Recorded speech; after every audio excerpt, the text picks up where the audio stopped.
नमस्कार, मी आकाश झालटे. Marathi one news चॅनलवर आपले हार्दिक स्वागत आहे. चला तर पाहूया आजच्या काही ठळक घडामोडी.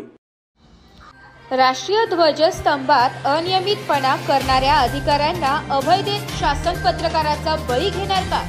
राष्ट्रीय ध्वजस्तंभात अनियमिततेची चौकशी करण्यासाठी ध्वजसंहितेनुसार कारवाई करण्यात यावी यासाठी प्रकाश जाधव हे 2022 पासून संघर्ष करत आहे. परंतु शासकीय यंत्रणा या दोषी अधिकाऱ्यांवर कारवाई करण्यात उदासीनता दाखवत असल्याने 15 ऑगस्ट रोजी मुरबाड तहसीलदार कार्यालयासमोर आत्मदहन करणार असल्याचा इशारा महाराष्ट्राचे राज्यपाल, मुख्यमंत्री व मुख्य सचिव यांना 24 जुलै रोजी निवेदन दिले होते.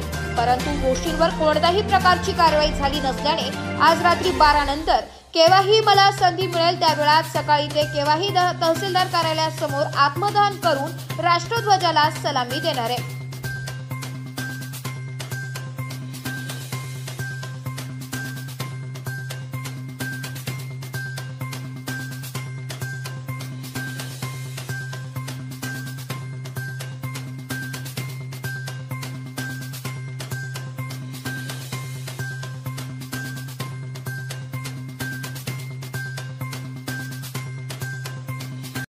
तर या होत्या आजच्या काही ठळक घडामोडी.